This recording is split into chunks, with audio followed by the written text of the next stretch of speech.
You are now watching the Amazing Mets pregame show with your hosts, Rob and CP. Let's go Mets! Let's go Mets! Let's go Mets! Let's go Mets! What is up, Mets fans? Welcome back to the Amazing Mets pregame show right here on both of our channels and, of course, on X. Hopefully, you Mets fans are having a really good Monday, but we do got some interesting news to talk about, and unfortunately, a great Met death that we would actually, give condolences to as well. Well, Chris, how you doing, buddy? Yeah, I'm doing all right. It's been a busy day for the New York Mets here. For those of you all who've been hard at work and not been following the latest moves, there's been a couple of latest, I guess, breaking news type moves with the New York Mets even before game time. So it's going to be an eventful pregame to talk about. If you want to catch up on those breaking news tidbits for our New York Mets, I posted a couple of shorts on my YouTube channel so you all can get caught up. But other than that, like I said, we'll talk about it. Start a new winning streak today. Obviously, there's a pitching change. It's not going to be Paul Blackburn anymore, like we were talking about last night in the post game and on the roundtable. It's going to be Tyler McGill. We'll talk about it, of course. Blackburn, as of recent, we found out after hours of quietness that he suffered a setback in terms of having a sore back while he was running yesterday in preparation for a start. So, yeah, let's talk about it. Let's get into it. Yeah, exactly. We'll definitely get into the Blackburn situation, and the Mets did acquire and activate and is on the roster in a guy that we'll talk about in a second. But condolences to Mets legend Ed Kranepool, who passed away today. Again, I didn't see him play, but again, he was one of the legends. He is one of the one that goes in the history books with the New York Mets. And that's unfortunate, but you know what? It's you be with this team enough. If you're an older Met fan, you know all about Ed Kranepool. Some of you might even watched him play with the New York Mets. So condolences to him and his family. So the New York Mets, obviously, Chris brought it up very briefly about Tyler McGill pitching today and not Blackburn. And everybody, look, I actually got home from work, took a nap. I knew Tyler McGill was pitching, but didn't know exactly what happened to Blackburn. I thought they were just gonna, wait another day or two to, I guess, put Mania in this series. That's what I was thinking, or whichever way they were gonna do it. And then, I just asked Chris because I didn't even take a chance to look at my phone. So, Blackburn, lower back injury or discomfort in the back injury when he was working out, and now it's definitely going to be McGill. Now, we'd all rather have Blackburn on the mound than Tyler McGill. I'm assuming most people would believe that, but I don't know how much you were going to get from Blackburn today. You might get a start similar to what Tyler McGill would give us today. And so, the unfortunate thing is it would have been nice to see Blackburn back. Who knows when he's going to come back? But Tyler McGill is going to be in our rotation for the foreseeable future. And Chris, I know we were really going in deep when it came to who's going to pitch after Blackburn. Now it's obvious that Tyler McGill they're gonna let him go as long as he possibly can, and it's going to be status quo when it comes to the bullpen. Yeah, it changes the outlook a little bit now, right? And we don't know the full extent of this Paul Blackburn setback. Obviously, I think Carlos Mendoza said in his pregame interview that they will monitor Paul Blackburn. He's for sure not going to pitch in this series, but they will monitor him. And then if it doesn't get better in the next couple of days, right, in terms of how he's feeling, he'll go back to New York for imaging. Being that the Mets obviously have an off day, and then they're going to Philadelphia as well for the series after this one. But no Paul Blackburn for sure in this series. But yeah, no, I definitely agree with you. And honestly, I've seen a lot of people, whether it's in the chat or whether it's on my X account, that would actually rather have Tyler McGill than Paul Blackburn on the mound at this point as well. Mostly due to the fact that Tyler McGill just throws harder and they trust a pitcher that throws harder rather than a 92 to 93 for Paul Blackburn. But it is what it is. It doesn't really matter. Both these guys are back into the rotation arms anyways. I, for one, was looking forward to not having to watch Tyler McGill pitch again because it just seems like the same thing, different start for Tyler McGill. He has the stuff, he has the arsenal, he has that new splitter where he's been very successful with this season, but he just hasn't put two and two together to be consistent enough to stick in the back end of this rotation. So again, Aaron, not a 6-man rotation at this point because Paul Blackburn is out of the question so far, and he is still, I guess, technically on the IL. They never really reactivated him from the IL, so that is the current status with that. But yeah, you got to ride in terms of this start, Tyler McGill, as long as possible to get him into deep into the game. Are we expecting that out of Tyler McGill? No, honestly, I know you probably aren't, and I'm not either. But all we can expect right now is 5 quality innings, and we're not asking for perfection, right, or even close to it. We're asking for competitiveness and keeping your team in the ball game, just like every single other starter. That is our bar for starters. And Tyler McGill, if he's going to be a starter, we're going to hold him to the same degree. In terms of that sort of production. So that's kind of where I'm at. It's unfortunate. Like I said, I was wanting to see Paul Blackburn, even if he would have been on an innings limit or a pitch limit or pitch count limit, but it is what it is at the end of the day. And this is what we're faced with. It's crunch time. It's 19 games left of the season, right? Or is it 18 now? My math isn't, it doesn't matter. How 19. 19 games left in the season. It's crunch time. Injuries happen. The organization is feeling, I guess, stress, right, in terms of these physical injuries to these players. There's probably a lot of guys that we talked about on the roundtable yesterday that are dealing with injuries that we don't really know about, but they can't really go on an IL stint because the Mets need to win ball games. And it's unfortunate to say, but they don't have that luxury right now. Talk about Alvarez, Nimmo, everyone's wondering if they're playing injured. If you're on the field, you're held to the same degree as the rest of them. So that's really it at this point. Again, like I've been saying, especially when it was end of August, early September, I said this team gets no more excuses. There's no more excuses with this team. So I'm not going to provide them any. Go out there, win. Obviously, yesterday, like I said, I wasn't too bummed out about the loss. We know that the Braves gained that game back up on the Mets, and they're tied for the third wild card spot. But you got a job to do, got to do it well, and that starts today against the Blue Jay squad. Yeah, exactly. And I'm not really sure why people want to say that they don't really rather have McGill over Blackburn. I like the Blackburn veteran. I like that Blackburn could throw better than expected more often than not than Tyler McGill. I know the final time we seen him, he wasn't pitching well, and the game before that didn't pitch well. But I feel like that he is a guy that, like, I guess you can call him a trusted veteran. Not gonna wow you, not gonna throw as hard as Tyler McGill, but he keeps the batters off balance for the most part with his, slow, methodical pitches, even though, he doesn't throw hard. We know that. But I think there's a misconception about throwing hard and actual pitching. Like, there's two different concepts. There's two different ways to think about this. We always talk about guys who just are throwers who are on the mound, and guys that are actually really good at pitching are actually pitchers. Right? They know how to pitch, not just throw the ball as hard as you can, as many times as you can, and eventually throw a breaking ball or an off-speed pitch and go about your business and come out of the game, and that's it. Blackburn's a pitcher. Tyler McGill tries to be a pitcher, but he's still a guy that is a thrower.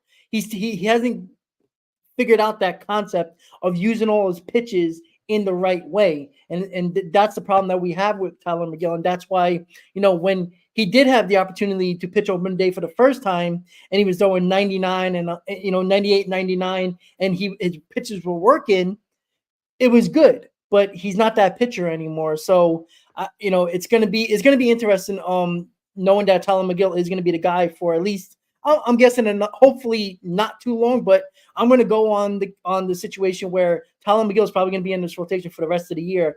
I don't think Blackburn's going to come back. I think there's something wrong there, and if they're going to let him go for imaging, I think it's a little bit more. They could have found this out at any moment. They're probably testing him every single day. I think that we're probably not going to see Blackburn again this year unless he's good to go in the bullpen in the postseason if the Mets make it. So it sucks, but you know what? We got to all get behind Tyler McGill and root our asses off for Tyler McGill, because he's going to be a big part of this over the next 19 games. We talked about this. This season is going to come down to 7 against the Phillies and 3 against the Braves, and a couple of games after that, other than that, from other teams. That's what it is. It's going to be the 19 games. And doesn't matter who's there. Just Chris just said it. It does not matter who is called upon, who is on the mound, what the lineup looks like, even though I'm not very excited about this lineup today, and I'll explain why in a little bit. But it's do or die at this moment. If you don't do your job, this is going to be a problem. You're going to be the problem. You're going to get criticized, right? We're going to talk about this core again until the cows come home. It's going to be a huge problem because if we don't make the playoffs, and I'm not trying to be Mr. Negative in the future, but if we don't make the playoffs, there's a few names that we're going to really bitch and moan about that probably help cause the Mets not making the playoffs. So right now, it's a weird couple of kind of news today, and with the DJ Stewart the other day, but it's a next man up mentality. DJ Stewart is here. We can't do nothing about it. Hopefully he helps us, right? As we talked about when we first did our intro, Eddie Alvarez was acquired by the Mets yesterday for cash considerations. He is on the roster now. He is a guy, if you remember him from the Marlins, he can play second, he can play third, he can play some corner outfield. So he's a super utility guy like Jeff McNeil. Not as good by far for Jeff McNeil. He's a good defensive player, no bat. So he's going to be a guy that probably comes in late in games for defensive purposes. Got some speed, so he will be a pinch runner. He's basically the Pablo Reyes replacement. That's basically what he is. Just that he could play more positions and probably play better than Pablo Reyes. So, Chris, I mean, balls to the wall. Yeah, no, I mean that's a great point in terms of the synopsis there in Eddie Alvarez. I'm not really expecting too much contributions or meaningful contributions for him. He's got a decent glove, can't hit, worth a lick. This is the same Eddie Alvarez that is an Olympic speed skater, by the way, for anyone that is wondering. He was a Miami Marlin, LA Dodger, obviously recently in AAA with the Boston Red Sox. If you all are curious, if you care at all what he posted with the Boston Red Sox in AAA, 114 games, 247 batting average, 811 OPS, and that speed came into play with the 18 stolen bases in those 114 games. But here's the kicker, right? And like I said, I posted 2 YouTube shorts on my account. If you want to go there, show some support, hit the thumbs up on those as well. That'd be definitely appreciated. But here's the kicker about this Eddie Alvarez call-up and the DFA of Pablo Reyes. Since Eddie Alvarez was not in the organization by August 31st, that was the deadline for him to be in the organization to be postseason eligible. That I just said it, he's not postseason eligible for the New York Mets. So if you put 2 and 2 together, right, if the Mets do make the playoffs, they're going to be going in with 2 middle infielders, Lindor and Jose Iglesias. So by process of elimination, this situation right now, we might only see Eddie Alvarez for a week.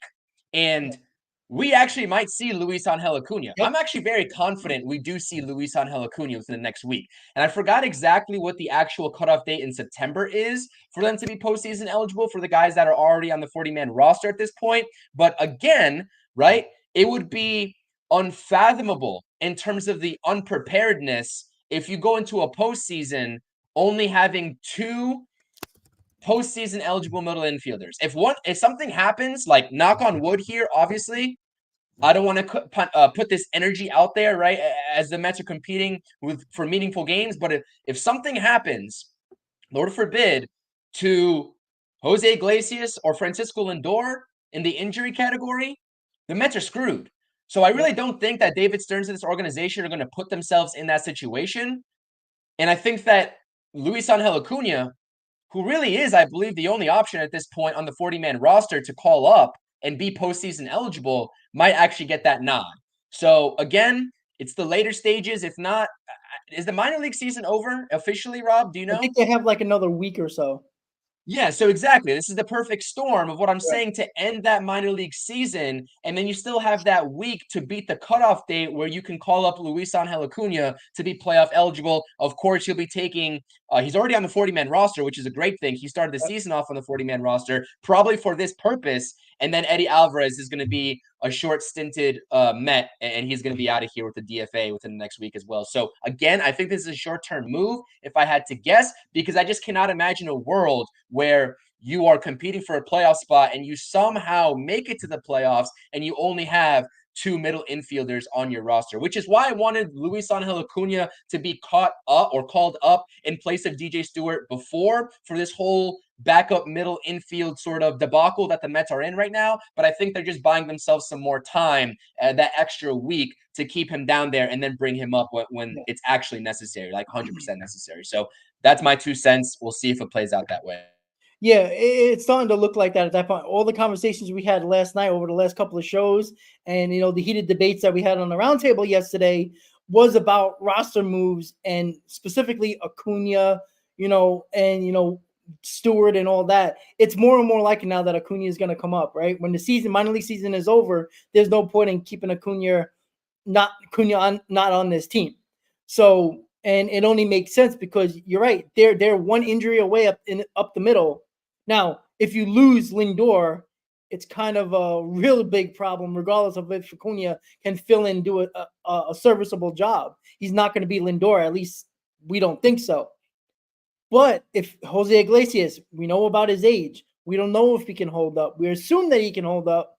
But remember, he's not been playing. He's been playing every day since McNeil injury, but he has not been playing prior to that every single day. So I agree with you 100% what you said on the roundtable. I know Hector didn't agree with you about Iglesias when it came to him playing every day and seeing if he can hold up. We don't know that. We assume that he could, but we don't know. He didn't have the opportunity to play last year. So he's playing every day now that he hasn't done in 2 years. So we don't know, and he's 2 years older. So we really don't know if he can handle the grind of the rest of the season. I know it's only 19 games, and trust me, he's one of those guys that would want to play every day. And, if he's healthy, he will be out there, but we just don't know if his body can handle it. The rigors of everyday playing, the travel, even though it is only 20, 22 games when he was actually filling in for Jeff McNeil now. So listen, the fact is, if Luis Angel Acuna don't come up,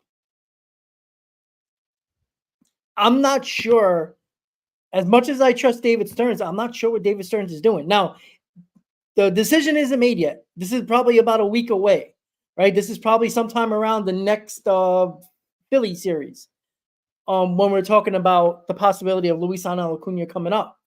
It's going to be very interesting to look at or to watch, depending on what the Mets do, because a week from now the Mets can be 4 games out, right? I mean, that can be a possibility. As quickly as things went in our favor, it can go backwards as well. So it's going to be very interesting to see, because it is a problem. That's why the DJ Stewart call up makes no sense. I'd rather have Acuna up here now, just because it gives you another middle infielder, and that's what we need. And regardless of what Acuna can do with the bat, that's not even the point. And I think the whole conversation I wouldn't call it an argument, but disagreement with me and Hector yesterday on the roundtable wasn't just about the at bat of DJ Stewart and who they should have called up before because of DJ. Besides DJ Stewart, it was the fact that they're putting themselves behind the 8 ball as a full roster, because Iglesias doesn't go down. Yeah, you might survive for one day, but what are you going to do the next couple of days, the next week, if you're going to leave DJ Stewart on this roster? So it's going to be very interesting over this next week to see what they're going to do, because Acuna deserves to be up here. He's played well enough. DJ Stewart doesn't belong here. Eddie Alvarez doesn't belong here. Look, the reason why Eddie Alvarez was acquired was because of what we're talking about with Acuna. They're probably saying, all right, let's bring in a veteran here, somebody that can play multiple positions, has no bat, but we have that security blanket up the middle. I think they're just preparing Acuna minor league season to be over. That's exactly what I'm thinking. And I thought the same thing you were thinking when you were talking about it. Yeah, I don't have anything else to add on to that. That's I think we're in agreement there. I mean, I'm not going to sit here and nitpick in terms of bringing Acuna up a week early or week late at this point. DJ Stewart is DJ Stewart. DJ Stewart's still going to be on this roster even if/when Acuna does come up. Now, obviously, this is still speculation. The Mets can come out of left field and then promote somebody else, right? Or they can just roll with the two guys. I mean, like I said, I don't think that's possible. Like, I don't think that logistically that makes sense at all. You're setting yourself up for extreme failure if that's the case. But yeah, I mean, DJ Stewart's still going to be on the roster. But I think that we agree, especially on the logistics of why Acuna should be up. We've stuck to that point, but it is what it is at this point. I'm worried about today and the Mets winning a game today. That's it. Yep, absolutely. So again, Tyler McGill is pitching today, not Blackburn. Lower back issue, not off the IL. If it doesn't work out that he gets a little bit better, he's going to go for more. He's going to go for imaging on that back. Hopefully, it's all good news, and we just misses the series, and will be a part of this rotation for at least the last 16 games of the season. But the lineup, when I saw this lineup and I'm typing it up, I'm like, I don't understand the top four. I'm a little confused by this because we know the struggles of Pete Alonso and Brandon Nimmo. Putting them back to back. Now I do like putting Vientos in the 2-hole, even though we all agree that Iglesias should be the guy. I like Vientos in that 2-hole. He actually played well when they do put him in the 2-hole for a little while. So I like the 1-2.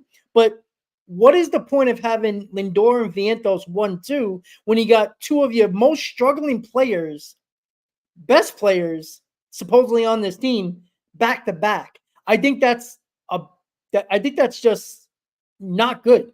I don't think it makes sense at all. Now, I don't like questioning the lineup because Mendoza has done a really good job with the lineups when he's mixing and matching and switching the lineup around. But this makes no sense for two guys that are – Nimmo's been struggling for 2 months. Alonso still can't get out of his own way. If Lindor and Vientos get on base, I don't trust the 3 and 4 hitters to bring them in. I don't know what your thoughts are, Chris, but I don't like it at all. I don't have a problem with it. I don't have any problem with this. I mean, they're either going to hit or they're not. I mean, it doesn't really matter if you're switching Nimmo. For me, it doesn't matter if Nimmo and Vientos are switched. I get your thought process and where you're coming from with that, especially sort of separating Nimmo and Alonso in that order. But at the end of the day, like I said, these guys are going to be here. They're going to be hitting in the top of the order in general. And, at this point, I mean, if teams really want to pitch around Mark Vientos, right, they're going to do so anyways. I feel like that's the case. So I agree with you, but I also don't want to go back on the word that I said, and I really do feel this sentiment even still, despite these guys struggling. Any combination of a lineup that Mendoza throws out there, I'm going to be fine with. This is just another case. Like I said, we're going to ride and die with these guys, right? The 2024 New York Mets were set up so that the core can finally step up. The other guys have been coming in and doing a great job of lifting this core and kind of carrying them a little bit for the most part outside of Francisco Lindor. But I'm talking about Nimmo. I'm talking about Pete Alonso primarily. And if those guys don't step up, right, then what more can we really ask for? What more can we really say? At this point, it's do or die time. So I don't really have a problem with it. Is that kind of what? Sorry, I was kind of researching some more stuff here while you were talking. Is that kind of your gripe with this lineup in terms of splitting having Mark Vientos split Nimmo and Alonso? Well, if we're trying to win a ball game, and I know, look, we know we're not going very far if Nimmo and Alonso aren't at least doing a little bit better than what they're currently doing. But I just feel like going into a series, you just lost your last game. You can't afford to have a 2-3 game losing streak. There has been no signs from Nimmo or Alonso that they've been breaking out. Now, this can just be Mendoza saying, listen, guys, I got confidence in you. I'm putting you guys back to back, do the goddamn job. He could have sat him down and listen, I'm putting you 3 and 4 tonight. You got to get the job done. I mean, at the end of the day, Nimmo is one of your highest RBI guys, even though Nimmo hasn't had a lot of RBIs over the last 2 months. But Alonso, Nimmo, and Lindor have been, or even Vientos have been your best 4 RBI guys. So let's stack them instead of moving Vientos 5th and Marte 2nd or wherever else you wanted to put 2nd.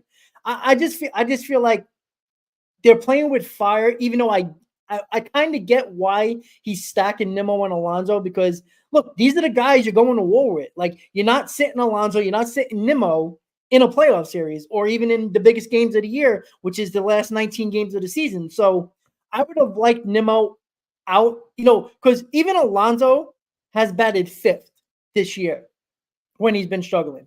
Nimmo, they've been putting him first, second, third, and nowhere else. At one point, I think you got to drop Nimmo to the 5 spot and maybe give a guy like Iglesias, who's been clutch for us, putting them up there with Vientos batting third. Like, I would have put Lindor, Lindor, Iglesias, Vientos, and probably Martinez, and then go Alonso. Oh, actually, I wouldn't even do that, because again, it's gonna be hard not to stack Nimmo and Alonso either way I put it. But I'd rather have them down the order a little bit more, just because I want to get the better guys up on top of the lineup early on in the ball game. I guess that kind of is a little bit confusing, because either way, you're gonna have Nimmo and Alonso somewhere near each other. I just don't like it at the top of the order, because again, I know Lindor can do a good job getting on base. Yes, Vientos can hit the ball over the wall. Maybe that's the idea. Maybe them two can do damage, and you pray for the best with Nimmo and Alonso. But I think he's playing with fire here, even though I understand what he's trying to do. Yeah, honestly, I'm kind of inclined to take the stance, especially this is a great comment for me that D just put in the chat in terms of the progression of Brandon Nimmo and him looking a little bit more comfortable at the plate, Yeah. even though the results haven't been there. And he talked about that, Brandon Nimmo, that is, in his post-game press conference, saying that he feels a little bit more relaxed and he knows that he's not getting the consistent results in terms of him, I guess, raising his batting average and just getting those balls to see the green in the outfield, but he's just putting better swings on the ball. A little bit unlucky with the 2 home runs that went foul. Obviously hit a screamer right up the middle to the center fielder that was caught right at the guy, but he's been putting better contact on the baseball. So like I said, for me, I agree. Honestly, I would be not opposed to seeing Jose Iglesias in the 2 spot. I think we talked about that on the roundtable last night as well. We kind of floated Starling Marte, even though he hasn't been ripping the cover off the baseball. He's been doing better than Brandon Nimmo has, right? Consistently, this whole entire season, but even when he came off the IL.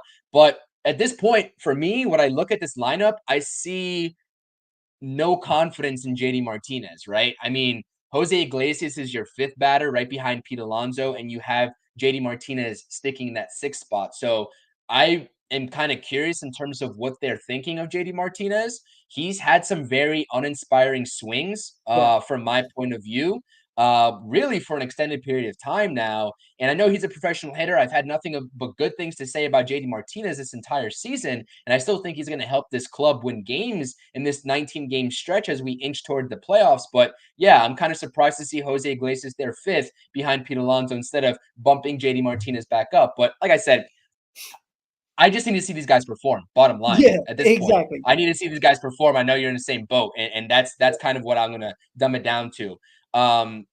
Mark Vientos batting in the 2-hole. Obviously, he's had success there as well, but it really seems like Mark Vientos, wherever he bats, is going to find success. So we can't say for sure exactly what the thought process is of Carlos Mendoza and throwing this kind of lineup out there. But one thing's for sure and 2 things are for certain. They need to put up runs on the board. And I would imagine and I would hope, just with the names and not the type of seasons that these guys are having, but the names of it, right? And what we know these guys are capable of at the top of their game, this lineup can put up runs in a hurry as well. We need to see it. We need to see better at bats from Nimmo and Alonso. But like I mentioned, if the Mets are going to make the playoffs, those 2 guys in the middle of the lineup, wherever they're batting, right?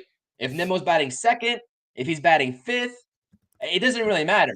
He's going to need to produce. And we haven't seen that production yet. So it's kind of just a miracle that the Mets have been able to claw their way back, especially being 4 games out of the wild card just a week and a half ago, all the way back to even for the 3rd wild card spot, given the fact that not all these guys are clicking on all cylinders again. Harrison Bader, even at the bottom of the lineup. Francisco Alvarez, who we've been waiting all season long to get going for an extended period of time. There's 4 guys immediately in this lineup, maybe even 5, that I'm like, looking at my watch here, I'm like, hey, it's September 9th, 2024. I'm not sure if you know this, but it is. It's time to get going. And that's just the bottom line for me.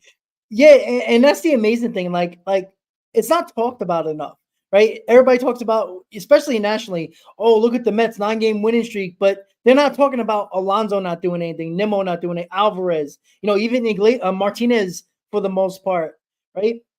It is amazing what they're doing. They basically have been relying on Vientos and Lindor and somewhat of Iglesias, and they're pitching, bullpen and starters. That's how they've been winning.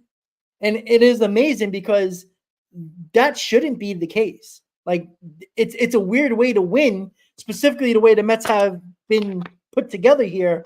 And the thing that I want to bring up that you just brought up about Martinez, the lack of trust for Martinez. But there's more trust for Nimmo and Alonso than there is Martinez. I'm a little shocked if that's the case with Mendoza. I mean, it's proven that Martinez has been batting, sixth for a while, or fifth or sixth. It's like he's been out of that circle of trust with Mendoza, which is kind of weird, because wouldn't you want a guy that he's proven to do it, right? I know we don't know how Alonso's gonna perform, because we really never seen him have this extended bad streak of hitting with Alonso. Same thing with Nimmo. Nimmo's never had a 2-month stretch when he's been healthy for the last 3 seasons, been this bad for this long. So we don't know how they're gonna break out of it, if they can break out of it. We don't know that. We have not seen it. If they're bad for a week or two and then they break out of it, something that's been normal. But for Alonso for basically a whole season and Nimmo for the last 2 months, I'm a little surprised that he would have confidence in them based on them putting them 3 and 4. Then Martinez batting 6 and been basically behind the 4 spot for the last for about 4 or 5 games now. 4 or 5 games now.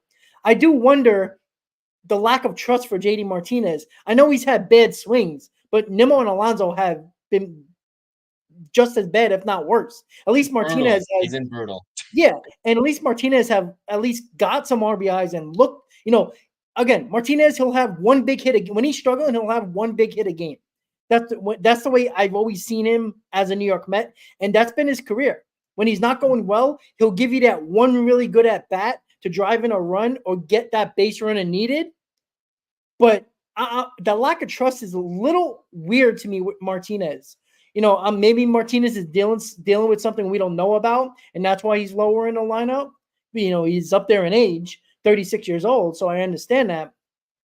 But it is kind of weird. But again, they got to do the job, right? How long have we talked about if Alonso's not going well, if Alonso's not doing anything and Nimmo's not doing anything, where is this team really going in the long run this year? Probably not that far, because if you're going to be facing a lot of really good pitchers, specifically if you do get to the playoffs. So they're going to work around Lindor and Vientos and going to work on Nimmo and Alonso, especially if they're still struggling. So it's going to be very interesting. And look, this is the beauty of baseball. This is why we love the game, because you turn on the TV, you have no idea what's going to happen. Because today, Nimmo could go absolutely crazy in Toronto. And then we're like, uh-oh, now we got Nimmo back. So it can happen of a snap of a finger. We just hope it happens very, very soon, because you just looked at your watch. It is September 9th, 2024. You got to get going. Sooner or later, the season's going to end, and you might be watching the playoffs on TV instead of being on the field in a wild card series. Yeah, no, I agree with you. I mean, there's really nothing else to say. It's do or die time. It really is do or die time. I can say this 100 different times on the stream, and it's still going to be the same message. It is do or die time, and they need to perform, and that's really what it is. And like I said, I'm done critiquing the everyday lineups at this point. We can have a conversation, obviously, about JD Martinez and him batting 6th instead of right behind Pete Alonso, like the primary first 3/4 of the season were, right, with Pete Alonso 4 and JD Martinez 5. It doesn't really matter at this point. Let's go out there and score some runs. Personally, I didn't even know that Chris Bassett, did he get scratched? And this is why Ryan Burr, I was I just didn't going even to know that. bring that up. So, yeah, Ryan, I don't know what happened, because I checked it this morning, and it was Chris Bassett. And I'm like, okay, here we go. We talked about it on the roundtable. We thought it was like, all right, let's bring it on. Let's beat him up, since he destroyed our team in the most 2 important games a couple of years ago. But yeah, Ryan Burr, he has a 4.48 ERA, right? Not very good, right? I think he's actually been a reliever, because I've seen he's been in 26 games, but he only has like 1 game started. So I think he's like a long reliever. So this guy might be a bullpen, like an opener. So, the interesting thing with the lineup is Mendoza going to do what he does the last time we faced an opener, where he would play somebody for like an inning or two, and then somebody off the bench, depending if it's a lefty or a righty, fills in that spot? Because that's going to be interesting as well. Because I don't think Ryan Burr is a guy that can go deep and go 4 or 5 innings.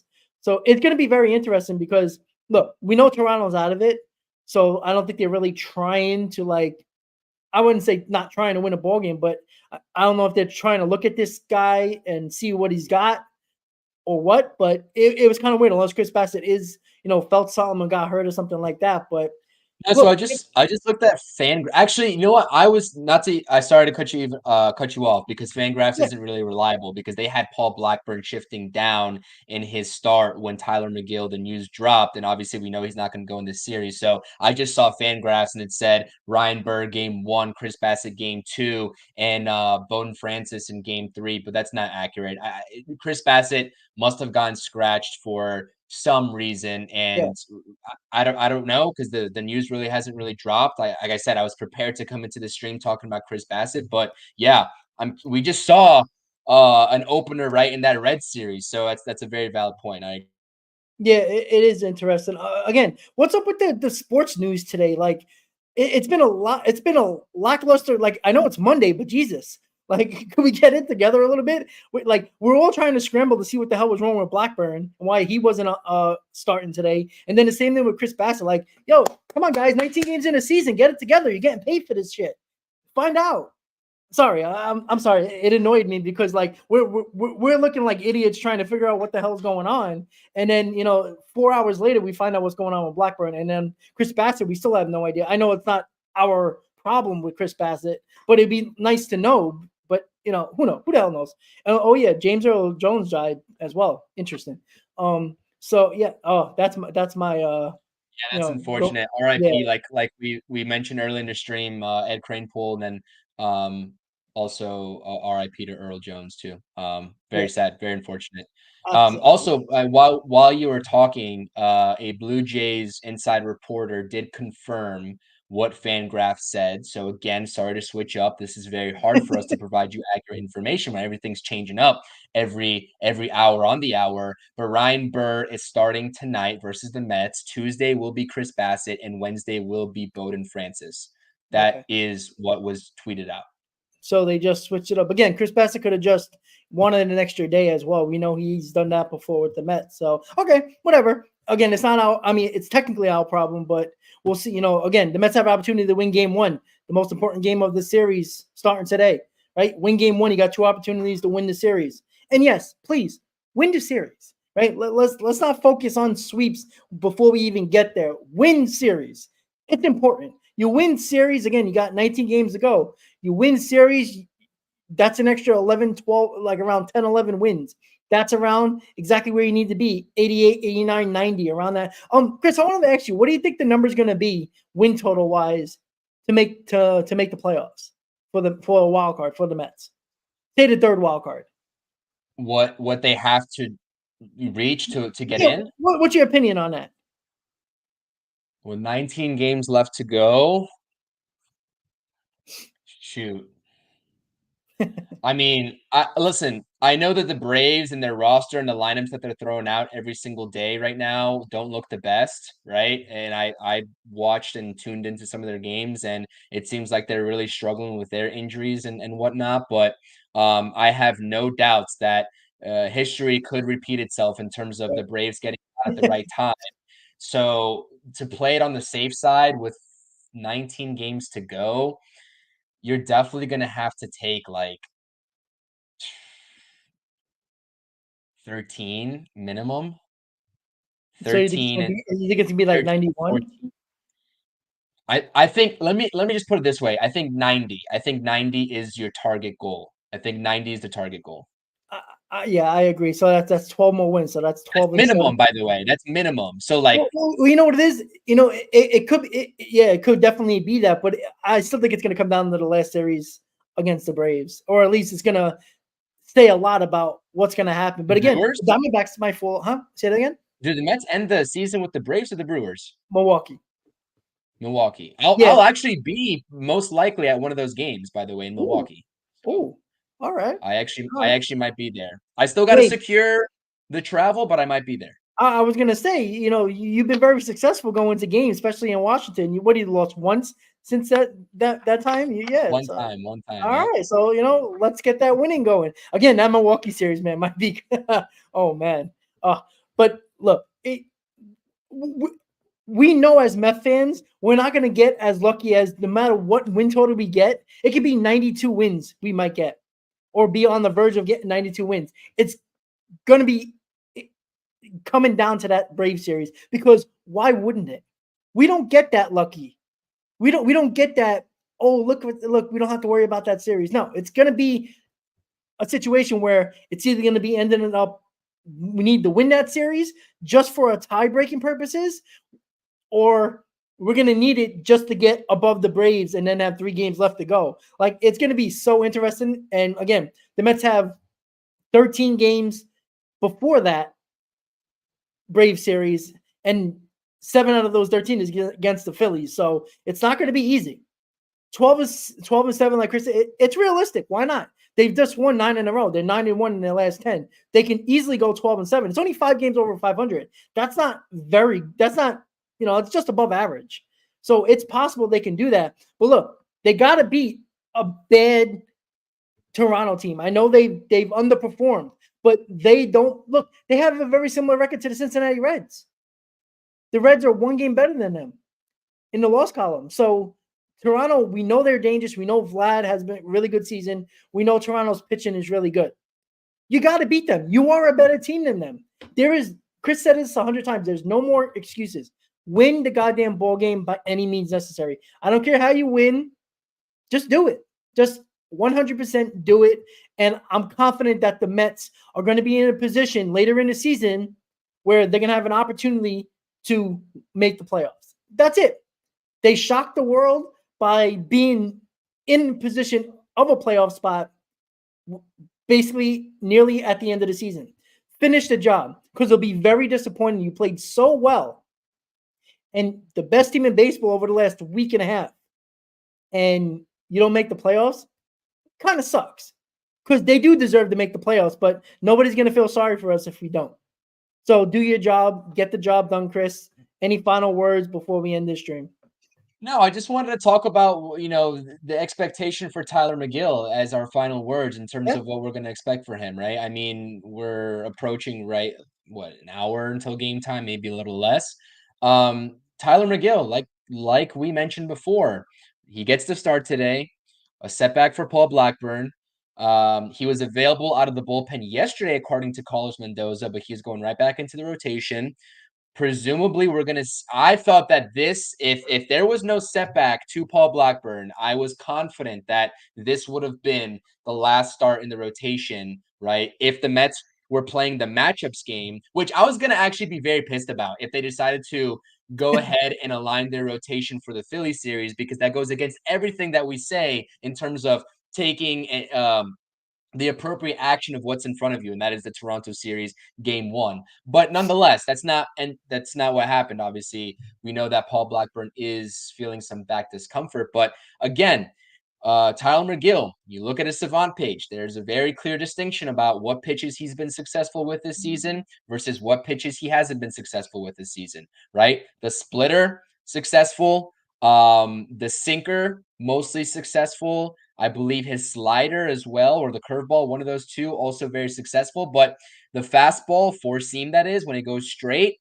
has been borderline. He's been pretty average, but his worst pitch is the cutter. So I'm curious to see the pitch mixes that he decides to throw today as well, because he's got a very vast arsenal. A lot of people forget about that, especially with the new pitch that he developed. So again, that's kind of what I'm looking out of from Tyler McGill.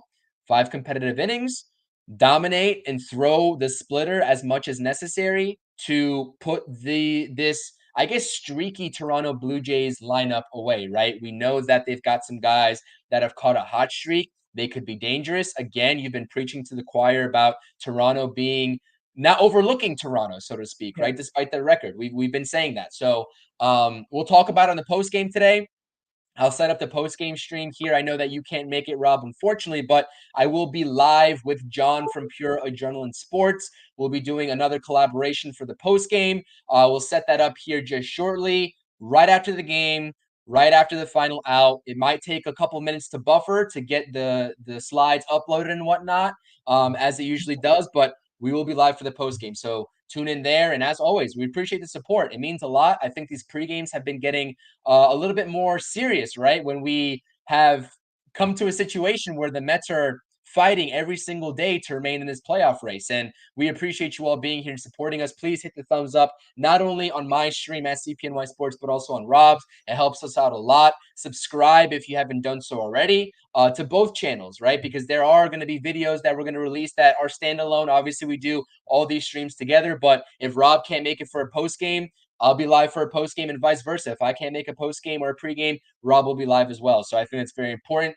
And keep rocking with us because we got you guys covered for the rest of the way. Absolutely. And listen, we got the pregame. Look, the pregame's growing.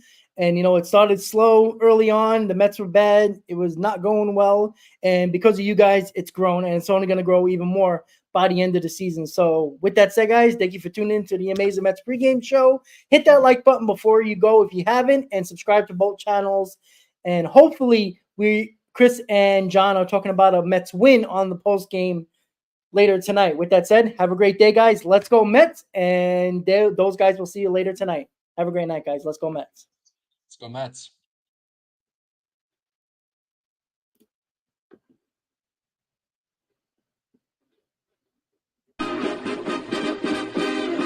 Meet the Mets, meet the Mets. Step right up and greet the Mets.